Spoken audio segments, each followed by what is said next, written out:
যাই করি না করি, আমরা রাজনীতিতে যে যে দল হই না কেন, ও দোস্ত, আমরা যা রাজনীতি যার যেটা ভালো লাগে সে সেটা করবো। উন্মুক্ত স্বাধীন দেশ, উন্মুক্ত স্বাধীন দেশ। যদি রাজনীতিতে কোনো সাইডে প্রেসার ক্রিয়েট করে, তাহলে বলবো যারা বৈষম্য আন্দোলন করেছে তাদেরকে বলবো এটা একটা বৈষম্য, এটা একটা বৈষম্য। বৈষম্য মানে কি? যার যা খুশি সে তা করবে। জবান উন্মুক্ত, মুখ খুলে কথা বলবা। হাত উন্মুক্ত, হাত খুলে কাজ করবা। তোমার চাকরির দরজা উন্মুক্ত, যোগ্যতা বলে খুঁজে নিবা। কাজেই আমার সব জায়গা উন্মুক্ত থাকতে হবে। আমার রাজনীতিতে উন্মুক্ত। আমার ভালো লাগে আমলিগ করব, আমার ভালো লাগে বিএনপি করব, আমার ভালো লাগে জাতীয় পার্টি করব, আমার ভালো লাগে শাসনতন্ত্র করব, আমার ভালো লাগে খেলাফত মজলিস করব। এটাই তো আমার স্বাধীনতার অর্জন। কথা বলেন ঠিক কি ঠিক না? তবে যে যা ভালো লাগে তাই করব, কিন্তু সাবধান, আলেম উলামা, মাদ্রাসা, মসজিদ, আল্লাহ, রসুল, ধর্ম, কোরআন, শরীয়তের বিধান নিয়ে কখনো ব্যঙ্গ করব না, ঠাট্টা করব না, এদের সাথে বেয়াদবি করব না। যদি বেয়াদবি করেন তাহলে আপনি নিজেই বুঝে নেবেন আপনার জন্ম সংক্রান্ত তো আপনি জানেন না, জানে আপনার মা। আপনি বুঝে ফেলবেন যে আমি এ জায়গায় অন্যায় কে জন্যই করেছি, নিশ্চয় আমার জন্মের মধ্যে ত্রুটি আছে। মানুষে আমার সামনের বার জারির বাচ্চা কইতে পারে নাই, তবে আমার ভিতরে সমস্যা আছে। আমি এটা কেন করলাম? কাজেই তুমি ভদ্র হও, এ ছেলেরা তোমরা ভদ্র হও, আলেমদেরকে দেখে বিনয়ী হও। সর্বকালে এরা তোমাদের বন্ধু থাকে। আল্লাহু আকবার। নবী পাককে এরপরে আল্লাহ পাক সান্ত্বনা দিয়ে শুরুতে বলতেছে নুন। সুরের শুরুতে একটা অক্ষর আছে নুন। শুরু অক্ষর কি? আমি বলি নেই, ওই লোকটার নাম হলো ওলীদ ইবনে মুগীরা। নাম কি? একটু মুখস্থ করেন না, নাম কি? ওলীদ ইবনে মুগীরার দলে কেউ হতে চান? কেউ হতে চান? আমরা সাহাবায়ে কেরামের দলে, কথা বলুন ঠিক কিনা? আমরা নবীর দলে, বলুন ঠিক কিনা? আমরা উলামায়ে কেরামের দলে, ঠিক কিনা? আমরা বলবো, স্লোগান দেব, আলেম উলামা যেখানে, কুরআন সুন্নাহ যেখানে। দুটি হাত কি উঁচু করবেন? দুটি হাত। আরে অন্য এলাকা, জেলা এলাকা আমার দেখাইতে হবে, দেখ গোপালগঞ্জেরা ধর্মের সাথে আছে না নাই। স্লোগান হবে নারায়ে তাকবীর। আল কুরআন যেখানে, আল হাদিস যেখানে, কুরআন সুন্নাহ যেখানে, উলামা হক্কানি যেখানে, কওমি আলেম যেখানে, ধর্ম আছে যেখানে, জুলুম আছে যেখানে, অন্যায় আছে যেখানে, দুর্নীতি যেখানে, বিয়াদবি যেখানে, নারায়ে তাকবীর। আল্লাহ হাতগুলোরে কাবার গায়ে পৌঁছাই দিও। নবী পাকের সাথে কিয়ামতে মুসাফায় হাত মিলানোর তৌফিক দিও। আমার প্রাণ প্রিয় বন্ধু যুবকরা, আমলিগ, যুবলীগ, ছাত্রলীগ, যে লীগই আমরা করি না কেন, আমরা কখনো বেয়াদবি করিব না। ঠিক আছে তো ইনশাআল্লাহ? নবী পাককে প্রশংসা করতে গিয়ে সান্ত্বনা দিতে গিয়ে আল্লাহ বলে নুন ওয়াল কালামি ওয়া মা ইয়াসতুরুন মা আনতা বিনিমাতি রাব্বিকা বিমাজনুন ওয়া ইন্না লাকা লা আজরান গায়রা মামনুন ওয়া ইন্নাকা লা আলা খুলুকিন আযীম। কন্না সুবহানাল্লাহ। নুন একটা অক্ষর। কোরআন শরীফের বিভিন্ন সূরার শুরুতে দেখবেন এরকম জের জবর বিহীন অক্ষর আছে। এরকে বলে হরুফে মুকাত্তাআত। একটু বলেন তো, হরুফে মুকাত্তাআত মানে কাটা কাটা হরফ। এতে যেমন আলিফ লাম মিম এর আলামা, উলিমা, আলিমা, নুন, এর কোনো তরজমা নাই। কেউ এর তরজমা করতে যাবেন না, আলিফ লাম মিমের তরজমা করতে যাবেন না, তাহলে আপনি ভুলের মধ্যে পড়ে যাবেন। সমস্ত মুফাসসিরিন কিরাম বলে আল্লাহু আ'লামু বিমুরাদি বিযালিকা, এর তরজমা একমাত্র আল্লাহই জানে। আমি আপনি জানাজানির দরকার নাই। কতক্ষণ আমাদের দেশে কিছু বাউল আছে, বাউল বাউল বাউল চেনেন? মোজ দাড়ি চুল দিয়ে একেবারে উমো যুব হনুমান খপ্পাত, সেম কোয়ালিটি অফ বান্দর। ওর মুখ খুঁজে পাওয়া যায় না। বিড়ি খাবে কোন ভাগ দেশে, বিড়ি মোষের ভাগ দেশে, মুখ খুঁজে তালাশ করি পায় না। চা খাতি সময় মোষের নেয়া সুসইরে ধরে তলে চা বেঁধাই দিয়েছে, পরে দেশে সে মোষ ছাড়িয়ে সব মোষ সেই চার মধ্যে দুধ চা গনইরে জ্বালাই দিয়েছে। যখন কাপ সরাই নিয়ে গেছে মোজ বাইয়ে সেই চা পড়তেছে, ঠাই যেন 85 এন পড়তেছে। দেখলি আর খাওয়া যায় না, পরে ওই কাপে আর চা খাওয়া যায় না। ঠিক কি ঠিক না? এরা হচ্ছে বাউল শিল্পী, এরা বাউল শিল্পী। এরা খুব মারেফাতের তথ্য জানে। কয় আল্লাহ আলিফি আল্লাহ, লামে জিব্রাইল, মিমি মুহাম্মদ। সূরা তোরে শিয়েছে কোন সূর? হ্যাঁ, এটা শর্ট হ্যান্ড, এর তরজমা কে জানে? যে জগতের শর্ট হ্যান্ড সেই জগতের মানুষ তার তরজমা জানে। কতক্ষণ থানার সামনে যদি লেখা থাকে হয়াকারে হা বিসর্গা আব্দুর রহমান, তার মানে কি হবে? হাবিলদার আব্দুর রহমান। হেফজখানার সামনে যদি লেখা থাকে হায়াকারে হাবিসর্গ আব্দুর রহমান, এবার কি হবে? হাবিলদার আব্দুর রহমান, হাফেজ আব্দুর রহমান। একই লেখা দুই জায়গায় দুই তর্জমা, ঠিক কি ঠিক না? ঠিক না? হাসপাতালের সামনে যদি লেখা থাকে দয়াকারে বিসর্গ আব্দুর রহমান, তাহলে কি হবে? ডাক্তার আব্দুর রহমান। আর ইরশাদ শিকদের বাড়ির সামনে যদি লেখা থাকে দয়াকারে বিসর্গ ইরশাদ শিকদের, কি হবে? ডাকাত ইরশাদ শিকদের। তাহলে একই দয়াকারে জায়গা বিশেষ তর্জমা পাল্টে গেছে না? ঠিক না? কাজেই এই সূরার শুরুতে, কোন সূরার শুরুতে আলিফ লাম মিম হা মিম সিন এইগুলো কি লেখছে, কি জন্য লেখছে, ওই শর্ট হ্যান্ডেলাই জানে। তোমার ওর মধ্যে মাথা কামানোর দরকার নেই। আল্লাহ কসম খেয়ে বলে ওয়াল কলম, আমি কলমের কসম খেয়ে বললাম। কলম আল্লাহর কসম খায়। দিক তাকান, আপনারা কখনো মখলুকের কসম খায় না। আমার সন্তানের মাথায় হাত দিয়ে বলছি, এটা কসম হয়ে গেছে কবিরা গুনাহ, শিরিক হয়ে গেছে। আমার মার কসম খেয়ে বলি, বাপের কসম খেয়ে বলি, শিরিক। কাবা ঘরের কসম খেয়ে বলি, নবীর নামে কসম খেয়ে বলি, এ সব শিরিক, এগুলো কবিরা গুনাহ, ঈমান নষ্ট হয়ে যায়। কসম হবে একমাত্র কার নামে? ওয়াল্লাহি বিল্লাহি তাল্লাহি, আল্লাহর কসম ছাড়া অন্য কোন নামে কসম হবে না। এবার আল্লাহ কসম খাবে কার নামে? আল্লাহর উপরে তো আল্লাহ নাই। আল্লাহ তার সৃষ্টি জগতের বড় বড় যেটাকে আল্লাহ সম্মানী বলে সৃষ্টি করেছেন তার সাথে আল্লাহ কসম খায়, সেই নামের উপরে আল্লাহ কসম খায়। তার ভিতরে অন্যতম হলো কলম। আল্লাহ কয় ওয়াল কলম, আমি কলমের কসম খেয়ে বলি। ওমা ইয়াসতুরুন, আর কলমে যা লেখে এটাও বড় সম্মানী। কলমে কোরআন লেখে, কলমে হাদিস লেখে, কলমে বান্দার তাকদীর লেখে। আল্লাহর লেখা, আল্লাহর কলমে লেখা বড় দামি। আমি সেই লেখার কসম খেয়ে বলি, ওয়াল কলম, নুন ওয়াল কলম ওমা ইয়াসতুরুন মা আনতা বিনিমাতি রাব্বিকা বিমাজনুন। নবী পাককে আল্লাহ পাক সান্তনা দিচ্ছে। হে নবী, ওলীদ ইবনে মুগীরা কি বলল? কে কইলো? দিক তাকান, আমাদের গোপালগঞ্জে বাংলায় কয় না, কে ডাকলো ফেন দি, সেই জন্য খুঁটি ধরে কান্দি। অ্যাসেম্বলির চেহারা একটু খারাপ হলে তোর দি ফেন দি দেয়া যাচ্ছে। ও লজ্জায় যাইয়ে মেয়ে খুঁটি ধরে কান্দিছে। কান্দিস কে? আমার ফেন দি কইছে বলে কান্দি। কি ডাকলো পেন্দি, সেই জন্য কান্দি। আমার নবীরে কাফের মুশরিক হিন্দু বুদ্ধ খ্রিস্টান ও মুসলমানরা পেন্দি কইলো, আর তাতে আমার নবীর সম্মান গেল। আমার নবীকে সম্মান দিয়েছেন স্বয়ং আল্লাহ রাব্বুল আলামিন। কথা বলেন ঠিক ঠিক না? মা আনতা বিনিমাতি রাব্বিকা বিমাজনুন, আপনার রবের নিয়ামত আপনি পাগল নান, আপনি মাতাল নান। মা আনতা বিনিমাতি রাব্বিকা বিমাজনুন ওয়া ইন্না লাকা লা আজরান গায়রা মামনুন, আপনার রবের পক্ষ থেকে অপরিমাণ অপরিসীম নিয়ামত আপনার জন্য প্রতিদান রয়ে গেছে। কোন সূরা? সেটা তার ভিতরে এক নম্বর হলো ওয়া ইন্নাকা লা আলা, এদিক জায়গা মতো চলে আসছে ওয়াজের জায়গায়। ওয়া ইন্নাকা লা আলা খুলুকিন আযীম, এখান থেকে আমার ওয়াজ শুরু। ধীরস্থির ভাবে নেবেন আর খাবেন আর গেলবেন। রাজি আছেন তো ইনশাআল্লাহ? আপনাকে সর্বোত্তম চরিত্রের অধিকারী বানাইছি। প্রশংসা কে করেছেন? দুনিয়ার আমরা কেউরে প্রশংসা করি, তিনি এমন, তিনি অমন, তিনি অমন, ইত্যাদি ইত্যাদি জীবন ভরে প্রশংসা করছি। যখনই ছুটে গেছে তখনই আর বদনামের শেষ নাই। সব প্রশংসা ধুলায় ধূসারিত হয়ে গেছে। কতক্ষণ ঠিক কি ঠিক না? কিন্তু আমার নবীর প্রশংসা ধুলায় মিটানোর কাহারও ক্ষমতা। যদি কেউ মিটানোর চেষ্টা করে, বেকা চোখে তাকায়, তাহলে বুঝবো সাপ্পারা চশ। সাপ্পারা মানে চামচিয়া। চামচিয়া বেলা দেখতে পারে না, চামচিয়া বেলা দেখতে পারে না। এই জন্য কি বেলা খারাপ? দিনের বেলা চামচিয়া উঠতে দেখেন নাকি? রাত্রি কি বাড়াবারে ভারত হুরুত করে উড়ে বেড়ায়। দিনের বেলা যদি কোনো জায়গায় ছুটি একটা আসে, এখানে যে গাপটি মেরে পড়ে, ওখানে যে গাপটি মেরে, কিছু সহি দেয় না। ঠিক না? সূর্যকে সহ্য করতে পারে না চামচিয়া আর সুসো। সূর্য সহ্য, সুসোর আর দিনই বেরোয় না, চামচিয়ার দিনই বেরোয় না, ওরা রাত্রে টিপ মারে। তুই সুসো আর চামচিয়া সূর্য পছন্দ করিস না, তাই বলে তো সূর্য খারাপ না। কোটি কোটি মখলুক সূর্য পছন্দ করে, মানুষের সূর্য পছন্দ করে।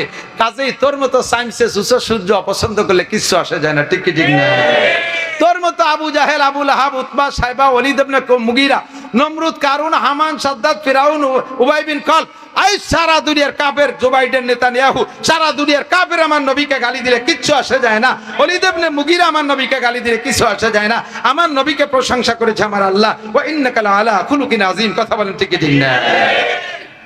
দুনিয়ার কেউ যদি এই জগৎটাকে অপছন্দ করো, তাও তুমি বুঝে নাও নবীকে অপছন্দ করছে, নবীকে গালি দিয়েছে। তাদের সম্পর্কে যেমন বললাম, নবীর ওয়ারিসদের সম্পর্কে মন্তব্য করলে তোমারও আমি তাই করলাম। তুমি সুসু আর চামচিয়া, তুমি সুসু আর সাবধান সাবধান। এই সুসো কিন্তু সুসো আরেকটা জিনিস সহ্য হতে পারে। আপনারা এখানে কে কেমন আছেন জানি না, আমি আতর পছন্দ করি খুব বেশি। আমার পকেটে সবসময় খায়। আপনারা আতর পছন্দ করেন না? আতর ভালো লাগে? আতর ভালো লাগে। এই আতর পছন্দ করে না মানুষের ভিতরে যারা, তারা হলো মেথর, সুইপার, ওরা আতর সহ্য করতে পারে না। আর প্রাণীদের ভিতরে সুসই আতর সহ্য করতে পারে না।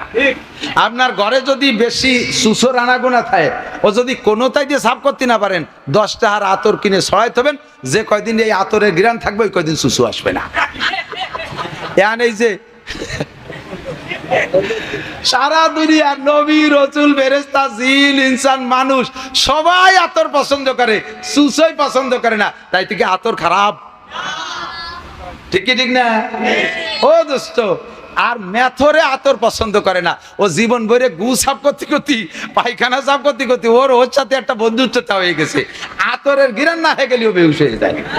তাহলে মেথর আর সুসু আতর সহ্য করতে পারে না বলে আতর বেদামি হয় না। আল্লাহর ঘর, মসজিদ, মাদ্রাসা, তোমার মতো সুসু আর মেথর যদি অপছন্দ করো, তাতে এটা খারাপ হবে না, বরঞ্চ তুমি উপাধি নিলে তুমি সুসু বা মেথর। কথা বলে ঠিক ঠিক না? আমি সুসু মেথরের দলে হইতে রাজি। আল্লাহ আমাদেরকে হেফাজত করেন, আমিন। নবী পাককে আল্লাহ বলেন, ওয়াইন্নাকা লাআলা খুলুকিন আযীম, আপনি সর্বোত্তম চরিত্রের অধিকারী, আপনার মতো চরিত্রের অধিকারী কেউ নেই। কাজেই আপনার চরিত্রটাকে আমি কি বানাই দিলাম? হে উম্মতরা, দুনিয়ার মানুষ জেনে নাও, লাকাদ কানা লাকুম ফি রাসূলিল্লাহি উসওয়াতুন হাসানা, তোমাদের জন্য মুহাম্মদুর রাসূলুল্লাহর মধ্যে রয়েছে উত্তম আদর্শ। খেয়াল করেন নাই? আমাদের উত্তম আদর্শ কার মধ্যে? মুহাম্মদুর রাসূলুল্লাহ সাল্লাল্লাহু আলাইহি ওয়াসাল্লাম। কথা সন্দেহ আছে নাকি? আরে ভাই, আমরা গোপালগঞ্জের মানুষ বঙ্গবন্ধুকে ভালোবাসি, কিন্তু উনি আমার জিন্দেগির সম্পূর্ণ সংবিধান দেওয়ার ক্ষমতা রাখে না। সম্পূর্ণ সংবিধান দেওয়ার ক্ষমতা রাখে? জিয়াউর রহমান রাখে? এরশাদ সাহেব রাখে? পৃথিবীর কোন মানুষ মানব জাতির পূর্ণ জীবন বিধান, সংবিধান দেওয়ার ক্ষমতা রাখে না। তারা কিছু কিছু ভালো কথা বলেছেন, কিছু কিছু নীতি কথা বলেছেন, তাতে একটা মানব জাতি শুরু থেকে শেষ পর্যন্ত পূর্ণ জীবন ব্যবস্থা হতে পারে না। আমার নবীর জীবন ব্যবস্থা এমন সুন্দর, নবীর আখলাক এমন সুন্দর, তার জন্ম থেকে মৃত্যু পর্যন্ত যদি অনুসরণ করি, তাহলে দুনিয়ার সমস্ত মানুষের কাছে প্রশংসিত হব, মানুষের কাছে প্রশংসিত হব, ফেরেশতাদের কাছে প্রশংসিত হব, আল্লাহর কাছে প্রশংসিত হব, দুনিয়ার থেকে জান্নাতের সার্টিফিকেট হাতে নিয়ে আখিরাতের দিকে রওনা দিতে পারবো। কথা বলুন ঠিক কি ঠিক না? এমনই একটা মানুষ মুহাম্মদুর রাসূলুল্লাহ। আল্লাহ বলেন, লাকাদ কানা লাকুম ফি রাসূলিল্লাহি উসওয়াতুন হাসানা। সব বলে শেষ করতে পারবো না। কেন পারবো না? এদিক তাকান। নবী পাকের এই চরিত্র সম্পর্কে বিস্তারিত আলোচনা যদি করতে হয়, তাহলে 30 পারা কোরআন শরীফ, বিসমিল্লাহির রহমানির রহিম, আলহামদুলিল্লাহি রাব্বিল আলামিন থেকে শুরু করে 30 নম্বর পারা সূরা নাসের মিনাল জিন্নাতি ওয়ান নাস পর্যন্ত আমাকে এ টু জেড তাফসীর করা লাগবে। আর এটাকে কামা হক্কু খুলে যদি তাফসীর দেখে দেখে করি, তাহলে 100 বছরও শেষ করা যাবে না, 100 বছরও শেষ করা যাবে না, এত তাফসীর কোরআন শরীফে। আর আমার নবীর জিন্দেগি গোটা 30 পারা কোরআনও যা, নবী পাকের জিন্দেগিও তাই। কাজেই সম্পূর্ণ পারবো না। এই গোটা নবীর জিন্দেগির থেকে একটা অংশ থেকে আমি সামান্য একটু পরিবারতন্ত্র নিয়ে একটু কথা বলবো, যে নবীওয়ালা পরিবার যদি আমি গড়তে পারি, তাহলে আমার পরিবারটা নবীর পরিবারের মতো সুন্দর হবে। কথা বলুন ঠিক ঠিক না? নবীর পরিবারকে বলে আহলে বাইত। কি বলে? আহলে বাইত, আহলে বাইত ওয়া আহলে বাইতিহি আসহাবিহি আহলে বাইতিহি ওয়া আলিহি। এই যে শব্দগুলো বলি দুরুদের মধ্যে, এটা সম্পূর্ণ চলে যায় নবী পাকের পরিবারের জন্য। আমার নবীর পরিবারের চাইতে সুন্দর প্রতি পরিবার পৃথিবীতে আসছে না। কথা কন? কোন নেতার পরিবার আছে? কোন নেত্রী পরিবার এত সুন্দর আছে? কোন কের পরিবার এত সুন্দর নাই, আর কোনোদিন হবেও না। সেই নবী আদর্শ মুসলিম পরিবারের একটা পরামর্শ দিচ্ছে। এদিক তাকান মুরব্বীরা, আগে আসেন মুরব্বীরা। যদি এই সমাজকে সুন্দর করে গড়তে হয়, তাহলে গোড়ার থেকে আসতে হবে। কোটিপতি হতে হলে আগে হতে হয় লাখপতি, লাখপতি হইতে হলে আগে হতে হবে হাজারপতি, হাজারপতি হইতে হলে আগে হতে হবে শতপতি। হ্যাঁ, 100 টাকার নোট 10 খান গুছালি না, তারপরে 1000 টাকা, 1000 টাকার নোট 100 খান গুছাতে পারলি 1 লাখ টাকা, 1 লাখ টাকার বান্ডিল 100 খান জমা করতে পারলি, তারপরে 1 কোটি টাকা। এবারে 1000 টাকার নোট আগে বানাইতে হলে তার আগে লাগবে 100 টাকার নোট, 100 টাকার নোট বানাইতে হলে তার আগে গুড়ায় লাগবে 1 টাকা, ঠিক না? তাহলে কোটিপতি হইতে হলে আগে লাগবে 1 পতি হতে হবে। গোটা দুনিয়াকে যদি ভালো বানাইতে হয়, তাহলে আমার ব্যক্তি জীবনটাকে আগে সুন্দর করতে হবে। আমি ভালো, এ জায়গা যে কয়জন আমি আছি, যে কয়জন আমি আছি, বলেন আমি কয়জন? যত মানুষ আছি প্রত্যেকে যার যার কাছে আমি না, প্রত্যেক আমির একটু ভালো বানানোর চিন্তা করেন। কষ্ট হচ্ছে? বলবো আমি কে ভালো বানানোর পরামর্শ দেব? সুর নাই, তাল নাই, কণ্ঠ নাই। আমার যুবক পরাণ করে শোন, এ যুবক, তোর জিন্দেগি উন্নত হবে। আমি এই আদর্শ মুসলিম পরিবারের বয়ান অনেক আগে করতাম, মাঝে কিছুদিন করি না, ইউটিউবে সার্কুলার হয়ে গেছে, কিন্তু দেখি ইউটিউব তো সবাই শোনে না। আর ওয়াজ যেগুলো পুরনো হয়ে গেছে পিছনে চলে গেছে, কিন্তু কথাগুলো আমার কাছে ইম্পর্টেন্ট মনে হচ্ছে। বিভিন্ন অনুষ্ঠান প্রোগ্রামে যাই, সেখানে যে দেখি শরিয়ত বিরোধী অনেক উল্টোপাল্টা কাজে, এগুলোকে আবারও ফিল্ডে আনতে হবে ইনশাআল্লাহ। আদর্শ মুসলিম পরিবার, আমার সেই সময়ের বয়ান শুনে বহুত যুবক তার সিদ্ধান্ত পরিবর্তন করে ফেলাইছে, স্টাডিং বাম থেকে ডানিয়ে নিয়ে আসছে। আমার প্রাণপ্রিয় গোপালগঞ্জের যুবকরা, তোমরা আজকের আলোচনাকে পেট ভরে নিয়ে ইনশাআল্লাহ স্টাডিং বাম থেকে ডানিয়ে আনতে পারবা তো ইনশাআল্লাহ? সিদ্ধান্ত নিয়ে যাবে তো ইনশাআল্লাহ? সুখী একটা জীবনযাপন পাবা, সুখী একটা জীবন পাবা ইনশাআল্লাহ। এর জন্য শর্ত হলো, আগে মুরব্বীদেরকে পরামর্শ দিচ্ছে, আল্লাহ তাআলা আদেশ করছেন, এই মুরব্বীরা আমার দিক তাকান, আনকে হল আয়া। আগের থেকে আরেকটু আগের থেকে একটা ক্লাস আছে, সেই ক্লাস থেকে আরম্ভ করি। জন্মটা সুন্দর হবে যদি ওই জায়গাটা সুন্দর হয়, ভালো করে এদিক বোঝেন। যদি জমিটা ভালো হয় তাহলে না ফসল ভালো হওয়ার আশা করা যায়। কাজেই জন্ম ভালো হওয়ার আগে আমার জন্মের সেই জমিটা আগে আমার সুন্দর করতে হবে। এই জন্য আল্লাহ পাক বলেন, হে যুবক মুরব্বীরা যারা আছেন, আনকিহুল আয়ামা মিনকুম ওয়াস-সালিহিনা মিন ইবাদিকুম ওয়া ইমাইকুম। খেয়াল করতেছে না কব না, খেয়াল হতেছে না তা কব কা? আমার বুক ব্যথা হতেছে আর উন্ডা আর এক দিক চেয়ে বসে রয়েছে। এতক্ষণ অস করি নেই, যেটুক কব সেইটুকির জন্য আইছি গুছাই গেছাইয়া। দৈরে ইতর দোয়ানো যায় না, আগের তে ফানানো লাগে না, এই জন্য আগের তেলো ফানাই ফুনে গুছাই আনছি, এখন আর দোয়ানোর সময়। এই সময় বালতি চড়াই দিয়ে গেলে দুধ বাড়ি যাবে না, আমি দোয়াই ফেলবো, মাটিতে পড়ে যাবে, তুমি বাড়ি নিতে পারবা। মুরব্বীদের জন্য আল্লাহ হুকুম দিচ্ছেন, সমাজের সবচাইতে বেশি উচ্ছৃঙ্খল, সমাজের সবচেয়ে বেশি উচ্ছৃঙ্খল বুড়োরা না যুবকরা? কথা কয় না। মদ খায় বুড়োরা না যুবকরা? গাঁজা খায় কারা? ইয়াবা খায় কারা? গান গায় কারা? গান শোনে কারা? ফেসবুকের ল্যাংটা ছবি দেখে কারা? জারি যাত্রা, কড়সা, গাজীরঘাট, গুণযাত্রা, আড্ডা করে কারা? কারা করে? কন না কেন? যুবকরা। ঠিক কি ঠিক না? অপহরণ করে কারা? ধর্ষণ করে কারা? ইফটিজিং করে কারা? মুরগি চুরি করে কারা? ধন্যবাদ, যুবকরা নিজেরাই সাক্ষী দিছে। এই বুড়ো কইছো, তোকে বাড়ি কোন বুড়ো করে কা? সেই বুড়োরে আগে ধরি। এবার এই যুবকদের উদ্দেশ্যে আল্লাহ পাক বলেন, মুরব্বীদেরকে অর্ডার দিচ্ছেন, এই মুরব্বীরা, আনকিহুল আয়ামা মিনকুম ওয়াস-সালিহিনা মিন ইবাদিকুম ওয়া ইমাইকুম। তোমার পরিবারের যুবক, অ্যাডাল্ট, সাবালেক যত ছেলেরা আছে, যুবকরা আছে, এদেরকে বিয়ে দিয়ে দাও, এদেরকে বিয়ে দিয়ে দাও। যুবতী মেয়ে যারা আছে তাদেরকে বিয়ে দিয়ে দাও, যারা অ্যাডাল্ট হয়েছে, সাবালিকা হয়েছে, বিয়ে দিয়ে দাও। মেয়েরা কয় আমরাও তো চাইতেছি, বাপরা কয় যে আমরাও তো চাইতেছি যে বিয়েগুলো হয়ে যাক, কিন্তু মেয়েকে বিয়ে হয় হোক, কিন্তু 16, 18, 20 বছরের ছেলেকে বিয়ে দিতে করছেন, সে করিয়ে খাবে কি? কামাই নাই, রোজগার নাই, আরো একদিন ছিল আমাকে নিজেকে ক্ষমতা এক কায়দা ঠেলি ঠুলি গাছ জোর হলেও চাকরি নিয়েছেন, বৈষম্যর নাম কইয়ে তো আমাকে কেটি ধরে বাড়ি ফেটাই দিচ্ছে। এমন এইগুলোরে বিয়ে দিতে করছেন, ওটারও আমার খাওয়াতে বউ খাওয়াতে, আর 8-9 মাস জাতি না জাতিতে টপাটপ প্রোডাকশন শুরু হয়ে যাবে না, শেষে সেতগুলো ফালবো কি এরিয়া। এই হাসি হবে না, তা তালি হবে না, বুঝে নিতে হবে। হ্যাঁ ভাই, রুজির মালিক কে? আমাদের চাকরি ছুটোই দেশে, সারা বাংলাদেশের থেকে গোবালিরা যাই চাপ হয়ে যাচ্ছে, তাতে তো আমরা এই মাস দেড়েক না খেয়ে মরি যাচ্ছি। হ্যাঁ, চেহারা কি বাড়ি খারাপ হয়ে গেছে নাকি? স্বাস্থ্য খারাপ হয়ে গেছে? আমাদের তত্ত্বাবধায়ক সরকার, অন্তর্বর্তীকালীন সরকার আমাদেরকে খাওয়াবে না, বিগত সরকার আমাদেরকে খাওয়ায় নাই, যার দুনিয়ার মানুষ একটু অছিলা হতে পারে। খাওয়ায় কে? পড়ায় কে? বাঁচায় কে? ওমা মিন দাব্বাতিন ফিল আরদি ইল্লা আলাল্লাহি রিজকুহা। প্রত্যেকটা প্রাণীর রুজির জিম্মাদারি কার হাতে? আল্লাহ পাক তাই বলেন, বিয়ে দিয়ে দাও। চাকরি বাকরি আর এস্টাবলিশ হইয়া, স্বনির্ভর হইয়া তারপরে বিয়ে করবে, এই অপেক্ষা করো না। এই অপেক্ষা করতে করতে কবে সে ভালো চাকরি পাবে, কবে সে এস্টাবলিশ হবে, ততদিন পর্যন্ত যত আকাম কুকাম করবে, যত আকাম করবে, যৌবনের ধাক্কায় যুবকরা সমস্ত আকামের গুনাহ যে করবে সে তো মোটা অঙ্কে পাবেই পাবে। তার ফ্যামিলির মুরব্বীরা যারা তার বিয়ে ঠেয়ায় রাখছে, তার এস্টাবলিশটা করে বিয়ে দেবে না বলে ধাক্কায় বাধায় রাখছে, অথচ ছেলেটা বিয়ে করতে চায়, ওই ছেলেটা যত অন্যায় করবে সম্পূর্ণ গুনাহ তার আব্বার আমলনামায় জমা হবে। কাজে তাইলে এই যে খাবে কি রে তা কইলেন না? আল্লাহ পাক নিজেই বলেন, আমি বলি না, ইয়াকুনু ফুকারা, যদি তুমি বিয়ে দিচ্ছ না যে ভয়ে, অভাবের ভয়ে, সেই ছেলেরা বা তুমি যদি অভাবী হও, ফকির হও, ফকিরের জমা ফুকারা, যদি তারা ফকির হয়, আল্লাহ নিজেই বলছেন বিয়ে দিয়ে দে, বিয়ে দিয়ে দে, তাড়াতাড়ি বিয়ে করায় দে, ইউগনিহিমুল্লাহু মিন ফাদলিহি, বিয়ের পরে আল্লাহ তাআলা তাদেরকে ধনী বানায়া দেবে। ওয়াদা কার? আল্লাহ মাসে একবার ওয়াদা খিলাফ করে? বছরে একবার ওয়াদা খিলাফ করে? কোনদিন ওয়াদা খিলাফ করে?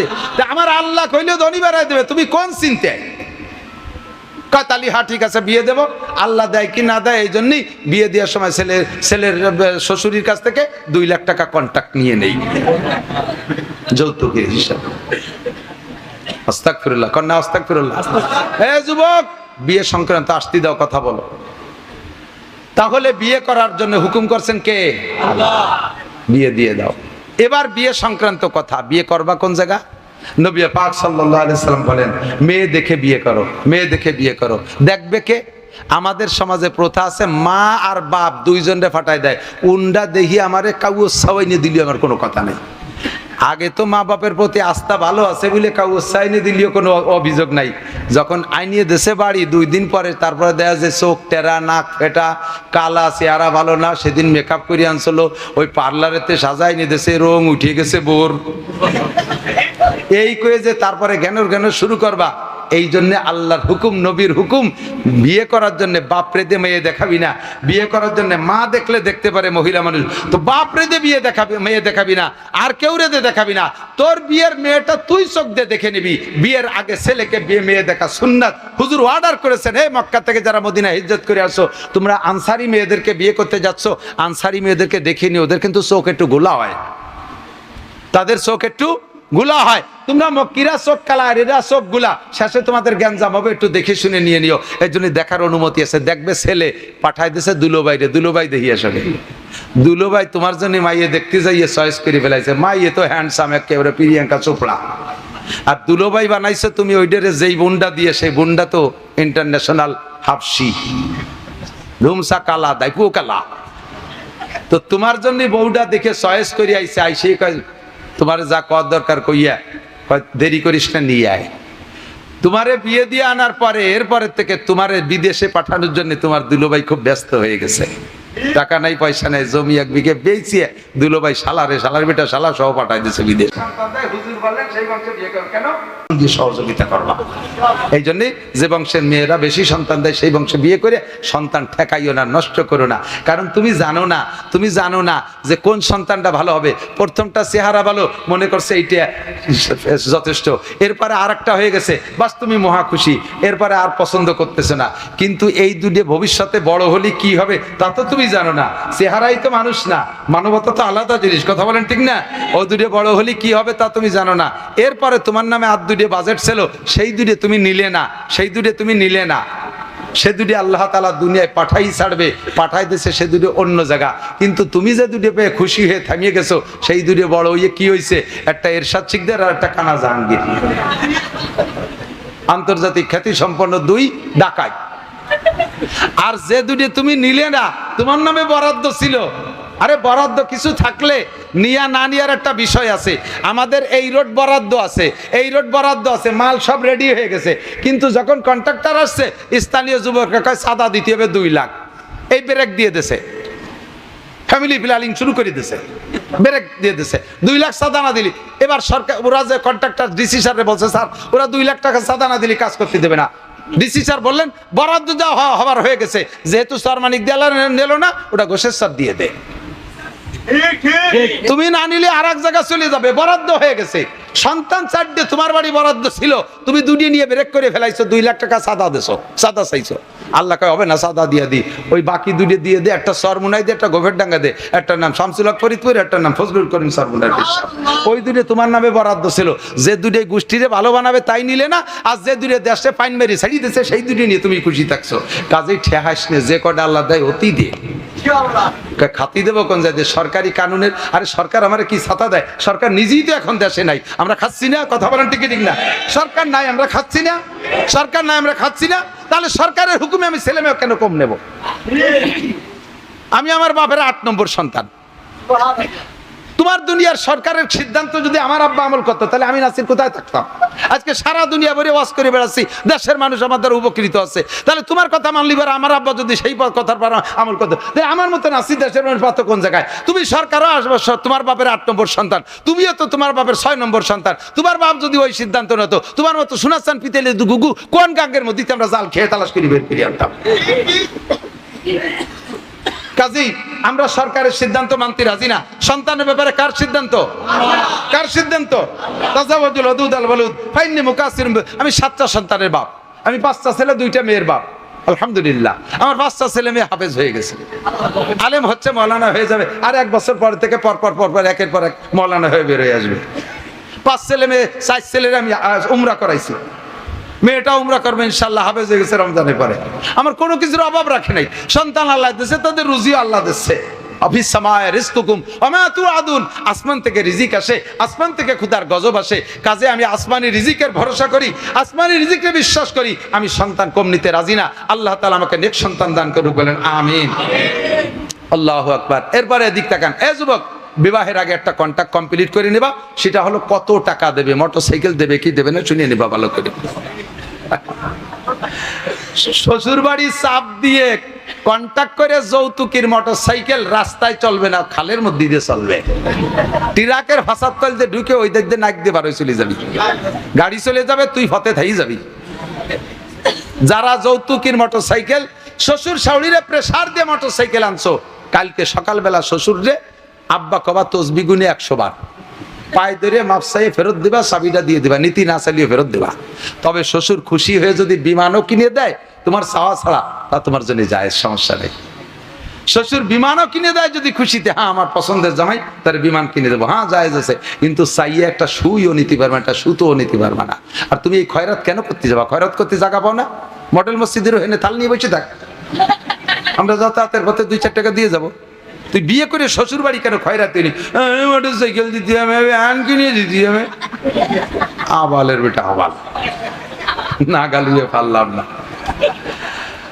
এদিক যৌতুকের মাল সব হারাম, শুয়োরের গু খাওয়া যেমন হারাম, এর চেয়ে নিচে এর ভাষা নাই। শুকরের পায়খানা খাওয়া যেমন হারাম, নিজে পায়খানা করে যে খাওয়া যেমন হারাম, যৌতুকের টাকা সেরকম হারাম। যে লোক যৌতুক খাবি কপাল তার পড়বে, যে কপাল তার পড়বে। বহু আছে কপাল পোড়ার পথ, সেগুলো সেদিন বুঝবি। কাজে যৌতুক হবে না। এবার কয় যৌতুক হবে নাই যখন, এত শক্ত কথা হুজুর বল, এ কথা হবে না। যৌতুক যখন খাওয়াই যাবে না, তাহলে একেবারে তো ছাড়িয়ে দিয়ে যায় না। এবার ছেলের বাপ কয়, নাসির হুজুর যেভাবে দেশের মানুষটা হিট কইলো, যৌতুক যখন নিয়েই যাবে না, তাহলে শোনো কয়জন খাওয়াই দেবে লোক। মেয়ের বাপরে ধরছে, কত লোক খাওয়াবা? যৌতুক তো নিলামই নেয়া, কত লোক খাওয়াবা? কে তোমার খাওয়াবে? কে খাইয়ে থাও না কোনো জায়গায়? সুসদ দল, এ বাড়ি খাতে যাবি কে? তুমি বাড়ি কামাই রীতি হয়েছো? ও বেটা মাইয়ে জন্ম দিয়ে অন্যায় করছে, সে 16-18 বছর পর্যন্ত মেয়েটারে লালন পালন করে, লক্ষ লক্ষ টাকা দিয়ে লালন পালন করে মেয়েটারে কলিজা ছিঁড়ে যাচ্ছে। তোমার বাড়ি যেদিন বিদায় দেয়, সে শোকাক্রান্ত মেয়ের বিদায়তে, তারপরে আবার তার কাছ থেকে তুমি এভাবে লুটিয়ে বুটিয়ে খাইয়ে আসবা? বাপের বসে খাইয়ে থাও না কোনোদিন? বিয়ে সংক্রান্ত মেয়ের বাড়ি কোনো খানা হবে না। বিয়ে সংক্রান্ত খানা সব ছেলের বাড়ি, বিয়ে সংক্রান্ত খানা সব ছেলের বাড়ি। বরযাত্রী কন্ট্যাক্ট করে যাওয়া হারাম, বরযাত্রী কন্ট্যাক্ট করে যাওয়া হারাম। যদি মেয়ের বাপ স্বেচ্ছায় বলে বিয়েই আমি কার কাছে মেয়েটা দিচ্ছি, আমার একটা আত্মতৃপ্তি আছে, আপনি চেয়ারম্যান সাহেবকে, মৌলানা সাহেবকে, হাফেজ সেকেন্দার সাহেবকে একটু নিয়ে আসবেন, স্থানীয় 2-5 জন মুরব্বী নিয়ে এসেন, কমপক্ষে 10টা লোক নিয়ে এসেন, অথবা 20 জন মানুষ নিয়ে এসেন, আমি তাদের হাতে আমার মেয়েটাকে একটু গুছিয়ে দেবো, আমার একটা আত্মতৃপ্তি থাকবে। এইভাবে যদি তিনি বলে, আর সাথে বলেও দেয় যে আমার বাড়ি কিন্তু একক তো খাইতে হবে, ওনাদের মেহমানদারি, তাহলে 20 জন নিয়ে যাবেন, তাহলে খাইবেন। নইলে যদি খাওয়ার দাওয়াত না দিয়ে মুখস্থ খালি কয় 20 জন নিয়ে আসবেন, তাহলে 20 জন নিয়ে যাবেন ঠিক, কিন্তু এই 20 জন বাড়ি খাবে না। আপনারা কয় বাবা এটা খেজুর কিনে নিয়ে যাবেন, মসজিদের মধ্যে বিয়ে হবে, খেজুর ছিটাই দেবেন, উন্ডা কুড়োই বুড়োই খাইয়ে হতে এক কলের তেটু পানি খেয়ে বাড়ি চলে আসবে। ও বাড়ির কলের পানিও খাতে পারবেন না। শরিয়াত কোথায় চলে গেছে? কোথায় চলে গেছে? তো কো যাবা সুন্নতে আহমদ কো যা, तू को जा व सुन्नत या अहमद को जा बा मोहम्मद का बुबाद निस्बत तुरा। ए मुसलमान, कल्ब में सूज नहीं, रूह में एहसास नहीं, कुछ भी पैगाम मोहम्मद का तुझे पास नहीं। বিয়ে উপলক্ষে খরচ হবে ছেলের বাড়ি, বিয়ে করে আইনা নিয়ামতের শুকর আদায় করবো। আল্লাহ, আমার কত বন্ধু ওয়াকালে মারা গেছে, তারা বোর মুখ চোখে দেখে নাই, স্ত্রী এত মজাদার এইটা তারা পায় নাই, আমাকে তুমি নিয়ামত নসিব করেছো। বউটাকে আইনা ঘরে বসে, এই এদিক তাকান, বউটারে এনে ঘরে রাইখা সর্বপ্রথম বাসর রাত্রে সুন্নত শুনিয়ে নাও যুবকরা, যারা বিয়ে করো নাই তারা, আর যারা বিয়ে করছেন তারা তো মিস করছেন, তারা আজকে রাত্রে যে দরকারে আমল করেন, দেখি আল্লাহ মাইনে নিতে পারে। আজকে বিয়ে করে আইনা স্ত্রীকে ঘরে রাইখা সর্বপ্রথম অজু কইরা 2 রাকাত নামাজ পড়ে পরাণ ভরে স্ত্রীর জন্য, তোমার দাম্পত্যের জন্য দোয়া করবা, সুখের জীবন যাপনের জন্য দোয়া করবা। এরপরে স্ত্রীর কাছে যে সর্বপ্রথম তার কপালের এক গোছা চুল ডান হাত দিয়ে ধরে সূরা আলাম নাশরাহ লাক এবং আয়াতুল কুরসি পড়ে স্ত্রীর কপালে ফু দিবা। পারলে রব্বানা হাবলানা মিন আজওয়াজিনা ওয়া যুররিয়াতিনা কুররাতা আয়ুনি ওয়াজআলনা লিল মুত্তাকিনা ইমামা দোয়াটা পড়ে স্ত্রীর কপালে ফু দিবা। ইনশাআল্লাহ ওই দিন থেকে নিয়ে মৃত্যু পর্যন্ত স্বামী স্ত্রী গ্যাঞ্জাম হবে না। এই সুন্নতটার পর আমল করবা, এরপরে স্ত্রীর সাথে দাম্পত্য জীবনের জীবনযাপন তুমি করতে থাকবা, কোনো সমস্যা নাই। আর আল্লাহ, স্ত্রীর সাথে কখনো তুই তুই করে কথা বলা যাবে না। স্ত্রীকে তুমি শব্দ বলবেন। আমাদের বাংলাদেশে যেহেতু ভাষার প্রশস্ততা আছে, অন্যান্য দেশে ছোট বড় সবই তুই। আমার বাংলাদেশে তুই, তুমি, আপনি 3টা ক্লাস আসে। স্বামীতে স্ত্রীকে তুমি বলবেন, তবে স্ত্রীরা স্বামীকে আপনি বলার অভ্যাস করতে হবে। কারণ যদি কখনো তর্কাতর্কি একটু গ্যাঞ্জাম লাগে, তখন আপনি থেকে তুই পর্যন্ত আসতে 2টা ক্লাস পার হওয়া লাগে। রাগ হইয়া প্রথম আপনি থেকে তুমিতে আসলে ভারী একটা হিট করে না, যখন তুইতে চলে যায় সেই সময় স্বামীর সেন্টিমেন্ট ঠিক থাকে না, এরপরে ওজিফা শুরু করে দেয়, ঠিক না? তাহলে আপনি যদি বলার অভ্যাস থাকে, তাহলে তুইতে জাতি 2টা ক্লাস পার হওয়া লাগে, তুমির পরে তুই।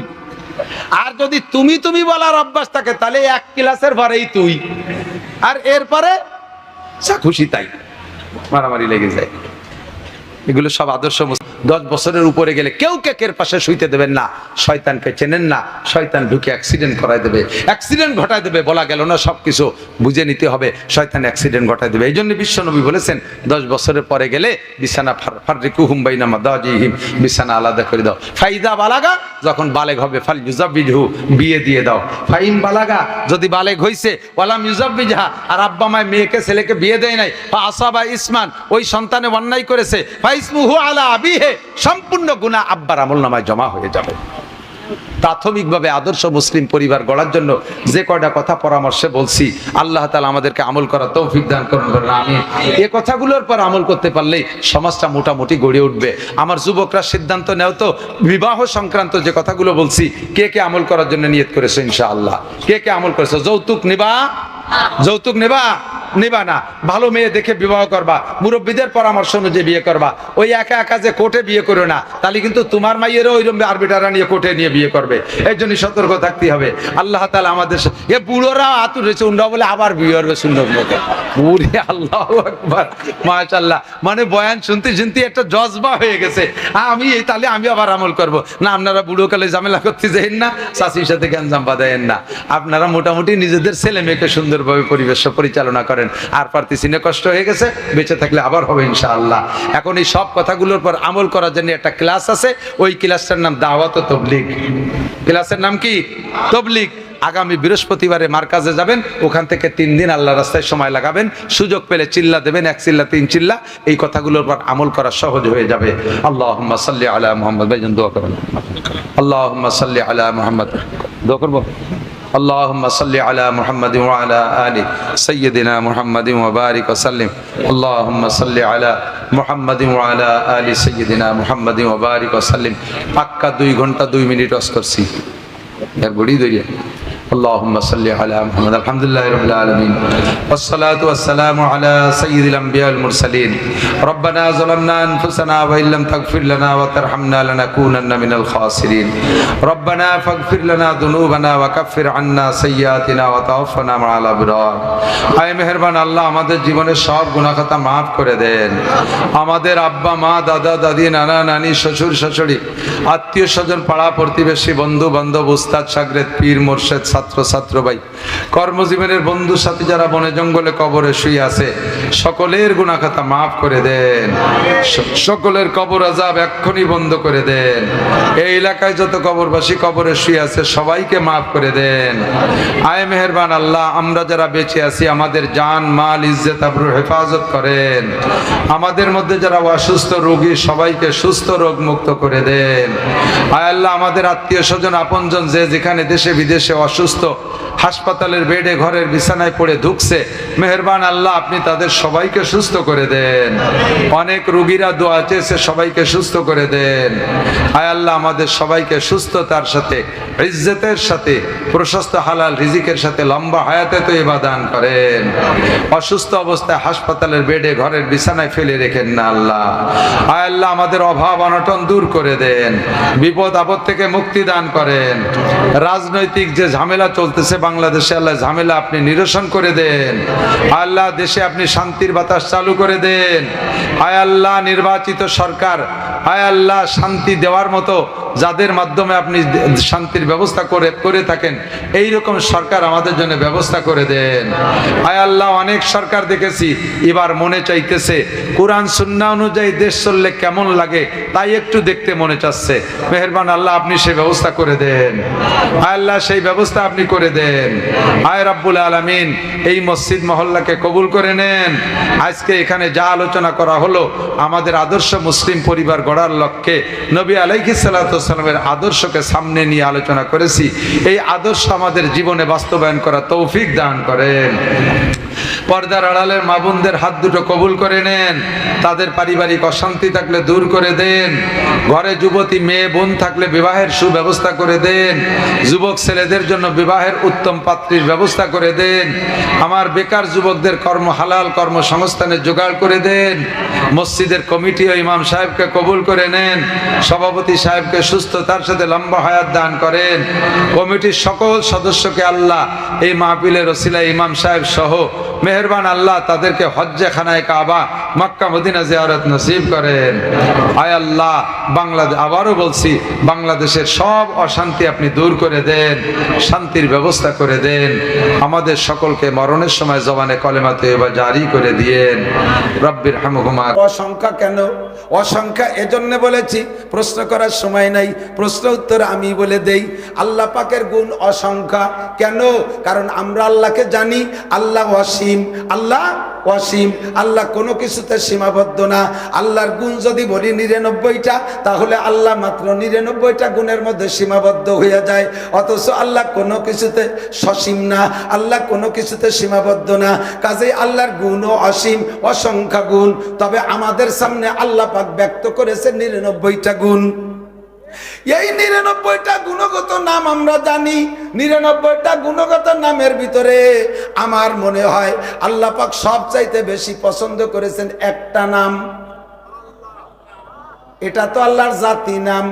গুণগত নামের মধ্যে একটা নাম সবচেয়ে বেশি প্রিয়। আপনার কি মনে হয় ওই নামটা কোনটা? আল্লাহর একটা নাম রহমান, আল্লাহর একটা নাম রহিম, আল্লাহর এক নাম রজ্জাক, আল্লাহর এক নাম খালেক, আল্লাহর এক নাম মালিক, আল্লাহর এক নাম গফফার, আল্লাহর এক নাম গফুর, আল্লাহর এক নাম, এমন করে বহুত নাম আছে। আল্লাহ পাক রব্বুল আলামিনের এই 99টা নামের ভিতরে আপনার কি জানা আছে জানি না, আল্লাহর সবচেয়ে বেশি প্রিয় একটা নাম, ওই নামটা হলো রব। কি নাম? সবচেয়ে বেশি প্রিয় নাম রব। আমরা এখন দুনিয়ায় আছি, দুনিয়া আমরা মানুষ বডি হিসাবে আছি। আমার এই বডিটার নাম কিন্তু মানুষ না। ভালো করে বোঝেন, আমার এই বডিটার নাম মানুষ না। মানুষ আলাদা একটা জিনিস, সেইটা আমার ভিতরে কাজ করে, সেইটার নাম রূহ। কথা বলেন ঠিক কি ঠিক না? আপনার আব্বা অসুস্থ, ঢাকা পাঠাইছেন চিকিৎসায়, ঢাকা পিজি হাসপাতালে আব্বা ইন্তেকাল করেছে। বাড়ি খবর চলে আসছে, মাইকিং হয়েছে, সকাল 9টায় জানাজা হবে। আল্লাহু আকবার। এবার আপনার বাড়ি যারা আছে, আপনার আরো ভাইরা আছে, বাড়ি যারা আছে স্থানীয় সবাই যাইয়া বাড়ি আপনার যে ভাই আছে তারে কি জিজ্ঞাসা করে, আপনার আব্বা কি ঢাকা থেকে আসছে? কি বলে, লাশ কি ঢাকা থেকে আসছে? কতক্ষণ ঠিক না? লাশ ঢাকা থেকে আসছে। আরে লাশ ঢাকা থেকে আসছে, আসবে যে লাশ, সে লাশ তো তার বাপ, কিন্তু মরার পরে আর আব্বা কয় না। তোমার আব্বা কি ঢাকা থেকে আসছে? তোমার কাকা কি ঢাকা থেকে আসছে? তোমার দাদা কি ঢাকা থেকে আসছে? লাশ কি ঢাকা থেকে আসছে? জিজ্ঞাসা করে। এই কথা ঠিক না? কি না থাকার কারণে বলেন তো? রুহুটা না থাকার কারণে। কি না থাকার কারণে? রুহুটা না থাকার কারণে। কাজে এই বডির নাম মানুষ না, অরিজিনাল মানুষ হলো রুহুটা। কিয়ামত পর্যন্ত যত রুহু দুনিয়ায় আসবে, আসবেই আসবে। আল্লাহর রাসূল বলেন, মা মিন নাসামাতিন কায়নাতিন ইল্লা ওয়াহিয়া কায়নাতুন। আল্লাহ পাক রূহের জগতে যত রুহু বানাইছে, সমস্ত রুহুকে আল্লাহ তাআলা দুনিয়ায় পাঠাবেন। যাকে আল্লাহ তাআলা দুনিয়ায় পাঠানোর সিদ্ধান্ত নিয়েছে তাকে পাঠাই ছাড়বে। তুমি যত প্রযুক্তি ব্যবহার করো না কেন, যত প্রযুক্তি ব্যবহার করো না কেন, কোন প্রযুক্তি দিয়ে ওই আগমনকারী রূহকে ঠেকাইতে পারবে না। আল্লাহ যারে পাঠাবে তারে পাঠাইয়েই ছাড়বে। বোঝেন নাই কি কইছি? ইব্রাহিম আলাইহিস সালামকে আসতে জন্য নমরুদ ঠেকানোর যত চেষ্টা সব চালাইছে, আল্লাহ তারে পাঠাই ছাড়ছে। ইব্রাহিমকে নমরুদ ঠেকাইতে পারে নাই। কতক্ষণ ঠিক না? মুসা নবীরে আসতে ঠেকানোর জন্য ফিরাউন সকল প্রচেষ্টা লাগাইছে। তৎকালীন বাদ কন্ট্রোল ব্যবস্থা যা করা দরকার সবই ফিরাউন আর নমরুদ করেছে, কিন্তু ঠেকাইতে পারে নাই। এখনো পর্যন্ত বর্তমান প্রযুক্তির যুগে যত প্রকার প্রযুক্তি আপনি ব্যবহার করেন, যেই রুহুটাকে আল্লাহ পাঠানোর সিদ্ধান্ত নিয়েছে ওই রুহুটা দুনিয়ায় পাঠাই ছাড়বে। যেদিন আসবে সেদিন প্রযুক্তির কিছু আপনার বাড়ি থাকবে না, আপনার কোনো প্রটেক্ট ব্যবস্থা থাকবে না, ওর ফাঁকে আল্লাহ পাঠাইয়েই ছাড়বে। সব রুহুকে আল্লাহ তাআলা ময়দানে আলমে আরওয়াহের ভিতরে বসাইয়া ওই জায়গা আল্লাহ তাআলা জিজ্ঞাসা করেছিলেন। ওই জায়গা আল্লাহ তাআলা একটা মস্ক করাইছে, জিজ্ঞাসা করাইছে, আলাস্তুবি রব্বিকুম। কি জিজ্ঞাসা করছে? একটু মনে রাখতে হবে, জানা কথা সামনে এর সাথে আনুষঙ্গিক আসবে, সেইটার অপেক্ষা করেন। আল্লাহ কি জিজ্ঞাসা করছে? আলাস্তুবি রব্বিকুম, আলাস্তুবি আল্লাহকুম, আলাস্তুবি খালিকিকুম, আলাস্তুবি মালিকিকুম, আলাস্তুবি রহমানিকুম, আলাস্তুবি রহিমিকুম, আলাস্তুবি গফফারিকুম। 99টা নামের আর একটা নাম আল্লাহ তাআলা জিজ্ঞেস করে নাই। আল্লাহ তাআলা ওখানে তার জাতি নামও জিজ্ঞেস করে নাই। আমি কি তোমাদের আল্লাহ না? আমি কি তোমাদের রহমান না? আমি কি তোমাদের রহিম না? এ কথা আল্লাহ জিজ্ঞেস করে নাই। জিজ্ঞেস করেছে কি? আমি কি তোমাদের রব নই? এর দ্বারা বোঝা যায় সর্বপ্রথম ওই দিন বসাইয়া এই নামটাই জিজ্ঞেস করেছেন, আমি কি তোমাদের রব নই? কারণ দুনিয়ায় যাইয়া রহমান, রহিম, গফফার এ বহুত পাওয়া যাবে, কিন্তু রব একমাত্র আল্লাহ ছাড়া কেউ হতে পারে? রব আল্লাহ ছাড়া কেউ হতে পারে? এজন্য আল্লাহ পাকের রবটা পছন্দ হয়েছে। জিজ্ঞেস করছে, আমি কি তোমাদের রব নই? ওখানে রুহের কাছে জিজ্ঞেস করছে রব। আবার দুনিয়া এসে কিছুদিন থাকার পরে আমরা সবাই মারা যাব। কবরে যাওয়ার পরে সকলে তো কবরে যাবে না, কেউ আগুনি পুড়ে মারা যাচ্ছে, কেউ বোমায় শেষ হয়ে যাচ্ছে, কেউ পানিতে ডুবে মারা যাচ্ছে, কেউ রে বাঘে খেয়ে ফেলাচ্ছে, এমন করে কেউ বিভিন্ন জায়গায় পড়ে মরে যাচ্ছে, কবর নসিব হচ্ছে না। তাহলে জিজ্ঞাসা হবে কার কাছে? আলমে বারজাক একটা জগৎ আছে, ওই জগতে রুহের কাছে জিজ্ঞেস করা হবে। সে সময় বডি থাকবে না, সে সময় রুহের কাছে জিজ্ঞেস করা হবে। কবরে যাওয়ার পরে কি জিজ্ঞেস করা হবে? মার রব্বুকা। আর জানেন না কি জিজ্ঞেস করবে? মার রব্বুকা, তোমার রব কে? ও জায়গা রুহের কাছে জিজ্ঞেস করছে তোমার রব কে? আমি কি তোমাদের রব নই? আবার কবরে যাওয়ার পরে বডির থেকে রুহ যখন আলাদা হয়ে যাবে তখনও জিজ্ঞাসা করা হবে কি? তোমার রব কে? বোঝা যায় আল্লাহ পাক এই রব শব্দটাকে খুব পছন্দ করেছেন। ও জায়গা আমরা যখন বলেছিলাম কালু বালা, সকলে মনে আছে নাকি? মনে আছে? আল্লাহ আলাস্তুবি রব্বিকুম জিজ্ঞাসা করেছিল, মনে আছে? কার কার মনে আছে? কিছু বোঝে না, কি মনে আছে? আপনার ভাষা কিটা ছিল? মনে আছে বলতে ভাষা কিটা ছিল আপনার আব্বা? কের মনে নাই? ইয়াদ রাখার জন্য আমি অবিরাম এটা ওয়াজিব করে দিয়েছি। সূরা ফাতিহা। কোন সূরা? কয়টা মশলা বলবো? কয়টা মশলা বলবো? কষ্ট হচ্ছে আপনাদের? এদিক তাকান। সূরা ফাতিহা ছাড়া কোনো নামাজ হবে? জানাজার নামাজও কেলো কি দেখি এলো তা জানে।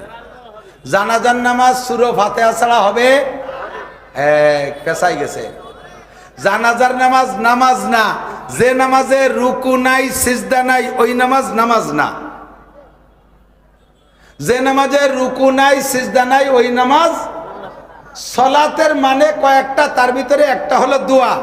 কাজেই জানাজা হলো সলাতুল জানাজা, মানে জানাজার মাইয়িতের উদ্দেশ্যে দোয়া। এর মধ্যে রুকু নাই সিজদা নাই, কাজেই এই জায়গা সূরা ফাতিহাও লাগবে না। সূরা ফাতিহা লাগবে, জানাজায় সূরা ফাতিহা নাই। এখন সূরা ফাতিহা নামাজের মধ্যে পড়েন। ইমাম সাহেবরা এদিকে ইমাম সাহেবরা খেয়াল করি। বড় মসজিদের ইমাম সাহেবের ভাষা রেখে তো বলতে ভয় লাগে, তারপরও সব জায়গায় আছে তো। আর ইমাম সাহেবরা জানে, ইমাম সাহেবরা শেখানোর জন্য বলছি না, জাস্ট মাত্র স্মরণ করায় দেওয়ার জন্য বলছি। আর আমরা সকলে সূরা ফাতিহা এমনি পড়ি অথবা নামাজের মধ্যে পড়ি। পড়ার সিস্টেমটা কি জানেন? 7টা আয়াতকে সাত নিঃশেষে পড়বেন। এক নিঃশেষে গড়গড় করে পড়িয়ে ওয়ালা দলিন করে ছেড়ে দেবেন না।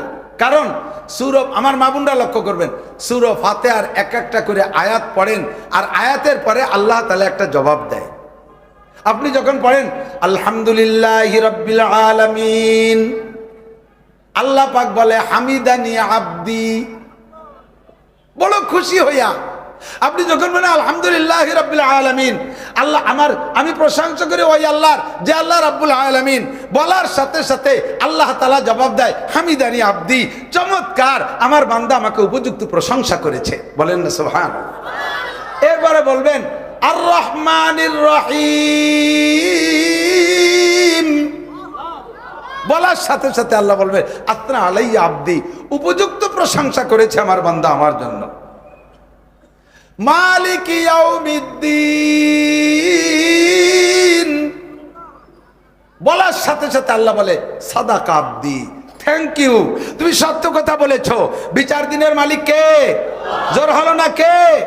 দুনিয়ার কোন রাজা বাদশাহ, বাংলাদেশ হাইকোর্টের বিচারপতি, সুপ্রিম কোর্টের প্রধান বিচারপতি, বিশ্ব কোন বিচারপতি, বিচার দিনের মালিক কে? বলার সাথে সাথে আল্লাহ কয় সাদাকা আব্দি, আমার বান্দা সত্য কথা বলেছে। তিনটে কথা বলার পরে আপনি বলবেন ইয়াকা না'বুদু ওয়া ইয়াকা নাস্তাঈন, তোমারই ইবাদত করি, তোমারই কাছে সাহায্য চাই। সাহায্য কার কাছে ভাই? কার কাছে? সাহায্যের কোনো নাম বলি নাই। আমার কি কি লাগবে আমি জানি না, আমার যা লাগবে আমার জানে কে?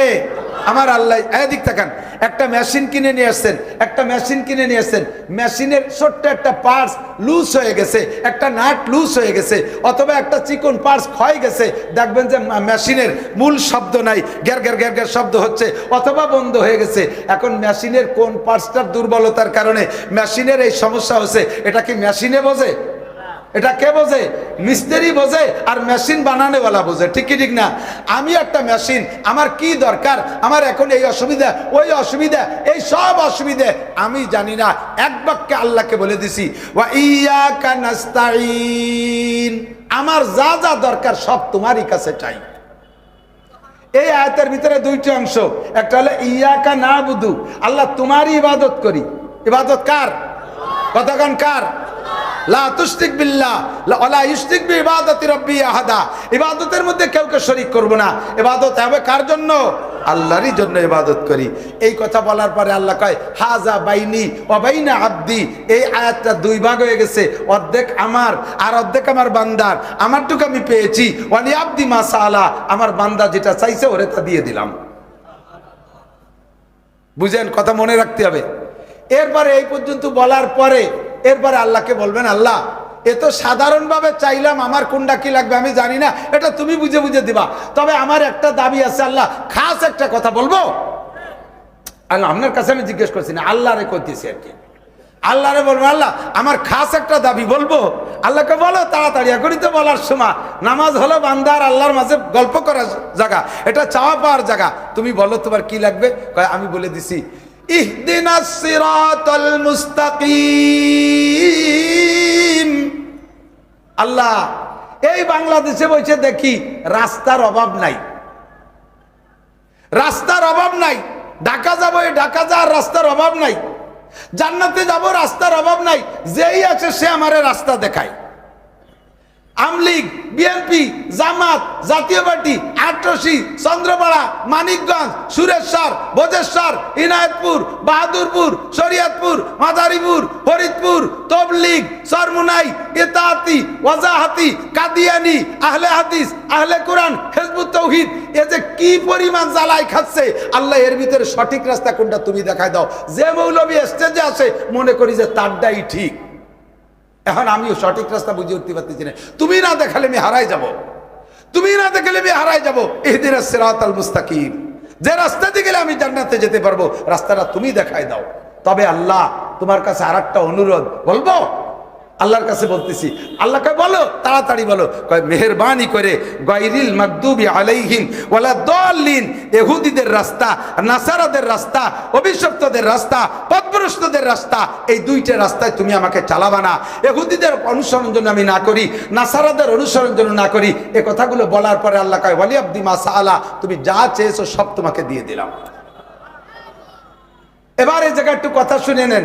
আপনি দোয়া করছেন আল্লাহর কাছে, আল্লাহ ইহুদ নাসারাদের রাস্তায় যেন আমি না চলি। আল্লাহ আপনার দোয়াটা কবুল করলেন, অথচ আপনি হেঁটে দেখেন, আপনি দেখেন আপনি ইহুদিদের রাস্তায় চলতেছেন। ইহুদি দাড়ি কাটে, আপনিও দাড়ি কাটেন। ইহুদি প্যান্ট পরে, আপনিও প্যান্ট পরেন। ইহুদি মোজ বড় রাখে, আপনিও মোজ বড় রাখেন। মুসলমানরা মন্দিরে যায়, আপনিও মন্দিরে যান। হিন্দুরা দুর্গা পূজায় যায়, আপনিও দুর্গা পূজায় যান। দোয়া করছেন আল্লাহ ওদের রাস্তায় চালাইও না, আল্লাহ দোয়া কবুল করে নিলেন, অথচ আপনি ইচ্ছাকৃতভাবে সেই সমস্ত রাস্তায় চলতেছেন।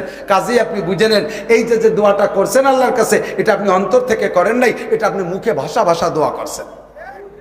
দোয়াটা অন্তর থেকে। আল্লাহ যেন আমাকে সঠিক পথে চালায়, বলেন আমিন। এই যে যে আল্লাহ ফাঁকে ফাঁকে প্রত্যেক আয়াতের ফাঁকে জবাব দিলেন, এই জবাবটা দেওয়ার জন্য আল্লাহকে সুযোগ সময় দিতে হবে না? নামাজের ভিতরে গড়গড় করে আলহামদুলিল্লাহ রাব্বিল আলামিন রহমানির রহিম মালিকি ইয়াউমিদ্দিন ইয়াকা না'বুদু ওয়া ইয়াকা নাস্তাঈন, হঠাৎ দাল্লিন।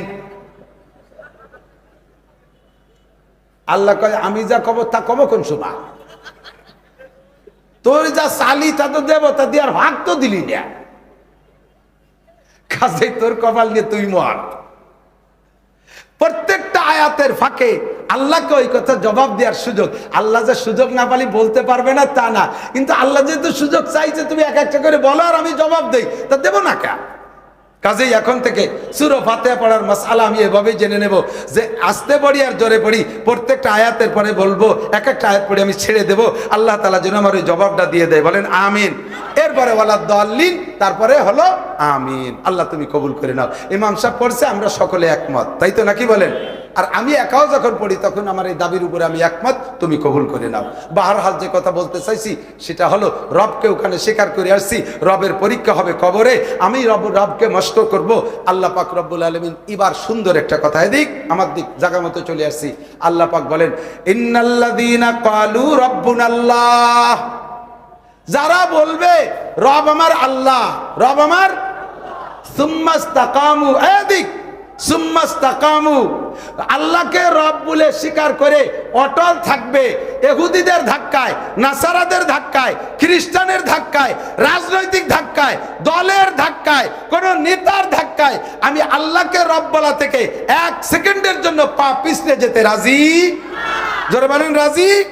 আল্লাহ কয় এই কথার পর অটল থেকে তুই যদি মৃত্যু শয্যা পর্যন্ত আসতে পারিস, সুম্মাস্তাকামু, এ কথার পর অটল থেকে মৃত্যু সজ্জায় আসতে পারিস, বান্দা আমার পুরস্কার এখন থেকে খেলা শুরু হবে। তাতানাজ্জালু আলাইহিমুল মালাইকা, তোমার জানটাকে রিসিভ করার জন্য, ইস্তেকবাল করার জন্য, অভ্যর্থনা জানানোর জন্য আজরাইলের সাথে আমার জান্নাত থেকে 500 ফেরেশতা তোমার কাছে যাবে। কয়শো? 500 ফেরেশতা যাবে তোমার জানটা রিসিভ করার জন্য। আজরাইল আলাইহিস সালাম আইসা আপনার জান নিতে যাবে, আর ওই 500 ফেরেশতা পাশ দিয়ে ঘিরাও করে বসবে। ওই আপনি তো যখন আজরাইলকে এক নজর দেখবেন না, তখন আপনার ভিতর কিন্তু বিশাল একটা ভয় এসে যাবে। আজরাইল জান নেবে দেখে একটা ভয় এসে যাবে। তখন এই ফেরেশতারা আপনাকে অভয় দিয়ে বলবে আল্লাহ তাখাবু, আল্লাহ তাখাবু, কোনো ভয় নাই, কোনো ভয় নাই। এই 500 ফেরেশতা আপনাকে অভয় দেবে, সাহস দেবে, আল্লাহ তাখাবু, কোনো ভয় নাই। 2 নম্বরে বলবে ওয়ালা তাহজানু, তুমি মরার সময় টেনশন করতেছো, আমার এই মার্কেটের কি হবে, আমার এই ব্যবসা বাণিজ্য কি হবে, ছেলেটারে বিয়ে দিয়ে যেতে পারলাম না, লাস্টের মেয়েটা বিয়ে দিয়ে যেতে পারলাম না, যুবতী বউ তুইও চলে গেলাম, এরপরে ব্যবসা বাণিজ্যের কি হবে নেই, কি ইন্ডাস্ট্রিজের কি হবে, সামনে নির্বাচনে তো টাকা দিলাম গুটি খানিক, তা তো কোনো ফলাফল হলো না, কি হবে নেই, এইগুলো যে তোমার ভিতরে টেনশন হয়েছে, ফেরেশতারা কয় ওয়ালা তাহজানু, ওই চিন্তারে লাভ নাই, 3 জাগ কোষ্টা পাট জাগ হয়ে গেছে, তা বাঁচতে পারলাম না, কি হবে নে। আল্লাহ কয় ওয়ালা তাহজানু, ফেরেশতারা বলে তুমি টেনশন করো না, টেনশন। আর খাস একদল ফেরেশতা আপনার কাছে গিয়ে একেবারে চোখের সামনে একটা প্লেকার্ড দেখাবে, ওর ভিতরে আপনি যে জান্নাতে যাবেন ওই জান্নাতের সব নাজ ও নিয়ামত ওই প্লেকার্ডের ভিতরে অঙ্কিত থাকবে। চোখের সামনে নিয়ে দেখায়, বলবে ওয়া আবশিরু বিল জান্নাতিল্লাতি কুনতুম তুআদুন। এই মৌলানা নাসির সাহেব জান্নাতের প্রলোভন দিয়েছিল, মনে আছে? আব্দুল হাফিজ সাহেব প্রত্যেক জুমার দিন বেহেশতের কথা কত মনে পড়ে বুড়ো? হ্যাঁ, এই যে সেই বেহেশতে, তুমি এই বেহেশতে যাবা, বলেন না সুবহানাল্লাহ, এই বেহেশতে যাবা। হুররা কাছে কাছে চলে, ওই সময় দেখতেছে হুর চলে আইছে, গেলমান কাছে চলে আসছে, জান্নাতের গাছের গুড়া উপর দিক, মাথা নিচের দিক, ফলে কোনো খুশা নাই। এই বুড়ো ওই সময় মরার চিন্তা থাকবে না, ওই জান্নাত দেখে এরকম আদ্যে টুকায়, এরকম ধরতে যায়। দেখবেন ভালো ইমানদার মানুষের মরণ যদি দেখে থাকেন, একেবারে শেষ মুহূর্তে যাইয়া তখন এরকম করে। কিভাবে মরা শুরু হয়? কিন্তু পাত থেকে, বৃদ্ধা আঙ্গুল, বুড়ো আঙ্গুল, পাটা নড়তো, এখন নড়ে না, সবাই তাকায় রয়েছে, পা নড়ে, এখন হঠাৎ পা নড়ে না, তখন সবাই বুঝে ফেলাইছে কাজ হয়ে গেছে, মরা শুরু হয়েছে। কিছুক্ষণ হাঁটুর এই জায়গা একটু নড়ে, আড্ডা এই জায়গা একটু নড়ে, এরপরে হঠাৎ করে হাঁটু নড়াও বন্ধ হয়ে গেছে, জান উপরে চলে আসতেছে। এরপরে মাজার এখানেও তলপেটে হাত দিয়েছে, নড়ে। কিছুক্ষণ পরে এ জায়গাও নড়াচড়া বন্ধ হয়ে গেছে, শুধু ওই পরানটা কাঁপে, ও পাশে মরে গেছে। হঠাৎ করে পরানও বন্ধ হয়ে গেছে, এই হলকুমের এই জায়গা একটু তিত্তির করে কাঁপতেছে। এই সময় লোকটারে দেখবেন এরকম করে, এরকম করে, এরকম করে। এরকম করার কি মানে জানেন? ওই জান্নাত দেখতেছে হাতের মাথায়, উনি ধরতে যায়, হুর ধরবে, গেলমান ধরবে, ফল ধরবে, আমরা মনে করি অন্য কিছু, উনি জান্নাত দেখে ফেলাইছে, এরকম করে। হঠাৎ করে এই জান্নাতের ধান্দার মধ্যে রয়েছে, এটা ধরে উড়া ধরে, এর ফাঁক দিয়ে কোন ফাঁকে আজরাইল জান বের করে নিয়ে গেছে, বুড়ো তা টেরও পাই নাই, অনায়াসে জানটা বেরোয়। এভাবে মুখের কাছে হাত আনছে, জানটা বেরোয় আসছে। জান যখন বেরোয় আসছে, এবার মাথার কাছে একটা সবুজ কাপড়, ওর ভিতরে আজরাইল ইসলাম হাতটা ঝাড়া দেবে, হাতটা পাতলা হয়ে যাবে, এবার ওই 500 ফেরেশতা এই জানটা নিয়ে যাবে। তো ওই সময় জানকে, রুহকে বলে তোমার কোনো ভয় নাই, তোমার কোনো টেনশন নাই, তুমি সব ফেলে একা চলে যাচ্ছ, না না না, নাহনু আউলিয়াউকুম ফিল হায়াতিদ দুনিয়া ওয়া ফিল আখিরাহ, আমরা এই 500 তোমার দুনিয়ার বন্ধু ছিলাম, মরার পরও জান্নাতে যাওয়া পর্যন্ত আমরা তোমার সাথে থাকবো, আমরা তোমার সাথে থাকবো, বলেন সুবহানাল্লাহ। এরপরে কয় ওয়ালাকুম ফিহা মা তাশতাহি আনফুসুকুম ওয়ালাকুম ফিহা মা তাদদাউন, বেহেশতে যাওয়ার পরে মুখে যা বলবা তাও পাবা, মনে যা ভাববা তাও পাবা। এই বিবরণ দিতে আমার 3-4 ঘন্টা লাগবে। এরপরে লাস্টে একটা পুরস্কার, সেইটা বলে আমি শেষ করে দেব, সেটা হলো এদিকে দিকে দিক, আল্লাহ পাক বলেন নুজুলাম মিন গফুরির রহিম। কোন কথার পর বলেন তো? আল্লাহকে রব বলে স্বীকার করেছেন, বলেন আল্লাহকে রব বলে। রবকে এই কথার পর অটাল থেকে মরণটা যদি এমন পান, আল্লাহ পাক বলেন কিয়ামতে জান্নাতের ভিতরে একটা পার্কে সমস্ত জান্নাতীদেরকে নিয়ে আল্লাহ পাক রব্বুল আলামিন একটা মাহফিল করবে। ওই মাহফিলের ভিতরে দাউদ আলাইহিস সালামকে দিয়ে সূরা তাহা তিলাওয়াত করে শোনাবে, হযরত নবী আলাইহিস সালামকে দিয়ে সূরা ইয়াসিন তিলাওয়াত করে শোনাবে, এরপরে স্বয়ং আল্লাহ পাক নিজেই সূরা আর রহমান তিলাওয়াত করে শোনাবে। মাহফিল শেষ হয়ে যাওয়ার পরে সমস্ত জান্নাতীরা বলবে আল্লাহ তিলাওয়াত তো শোনা শেষ, এখন জান্নাতে যাই। আল্লাহ কয় না, মাহফিলের শেষে একটু তবারক হতে হবে, মাহফিলের শেষে একটু তবারক হবে। এই তবারক দেওয়ার জন্য আপনাদের প্রত্যেকের সামনে জান্নাতি পরিবেশকরা আসবে। তারা কারা? গেলমানরা আসবে পানি পুনি ইত্যাদি নিয়ে, আর এক একজনের সামনে 72 জন করে জান্নাতি হুর 2টা ট্রের ভিতরে 1020 প্রকারের আইটেমের খাবার নিয়ে আপনার সামনে এনে বসায় দেবে। আপনাকে আল্লাহ বলবেন কুলু খাও, কুলু খাও। আপনি বলবেন না খাবো না। কে খাবা না? এদিক আপনি বলবেন না খাবো না, তো আল্লাহ পাক রব্বুল আলামিন ধর্মীয় প্রতিষ্ঠান বাঁচায় রাখবে, আমরা সাথে থাকবো। রাজি আছি না ইনশাআল্লাহ? এই যা কিছু করব নামের জন্য 100 বস্তা সিমেন্ট দিয়ে যদি মারহাবা না কয় তাহলে আর কোনোদিন দেব না, এরকম নাকি স্বভাব?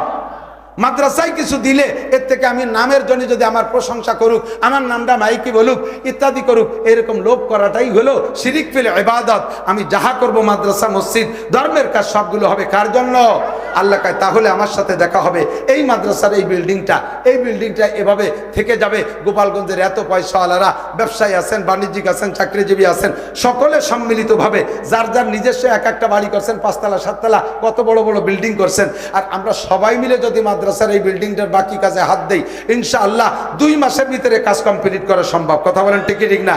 তো এই কাজের জন্য লাগবে ইট লাগবে, সিমেন্ট লাগবে, বালু লাগবে, টাইলস লাগবে। মোহাব্বতের সাথে কোনো এক আল্লাহর বান্দা কি বলবেন ইনশাআল্লাহ আল্লাহ আমাকে যা দিয়েছে আমি ইখলাসের সাথে জান্নাতের আশায় 100 বস্তা সিমেন্ট এই মাদ্রাসার বিল্ডিং এর জন্য দেব। 100 বস্তা সিমেন্ট, তার জন্য প্রাণ খুলে দোয়া। যেই লোকটা এই মুহূর্তে আটা দেবে, বুঝবে যে ওই লোকটা ইসরাইল আর নেতানিয়াহুর দলের লোক। একান্ত পেশাবাসী এক আঙ্গুল দেখাবেন, আমি বসবো 100 বস্তা সিমেন্ট। 100 বস্তা সিমেন্ট দিয়ে আপনি পেশাব করার মধ্যে শুয়ে থাকবেন, আপনার ডাইয়ে উঠবো না। মোহাব্বতের সাথে আব্বা আমার রুহের মাগফিরাত, নিজের পরকালে সদকায় জারিয়ার জন্য এ ঘরের ভিতরে যতদিন কোরআনে কারিমের তেলাওয়াত হবে, হাদিসের তেলাওয়াত হবে, আল্লাহর কসম আপনি কবরে শুয়ে শুয়ে পাবেন। মোহাব্বতের সাথে একজন পয়সাওয়ালা বা হিম্মত বলে ফেলবেন আমি 100 বস্তা সিমেন্ট দেবো।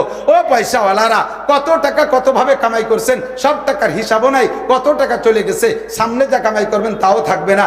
একজন মানুষ মোহাব্বতের সাথে হিম্মতের সাথে বলবেন আলাইসা মিনকুম রজুলুর রশিদ, 100 বস্তা সিমেন্ট দেনেওয়ালা। আমি গোপালগঞ্জের ভিতরে সর্বপ্রথম 100 বস্তার নিচে বলতে লজ্জা পাচ্ছি। বহুত জায়গা দেখে এসে বেশি কালেকশন হয়।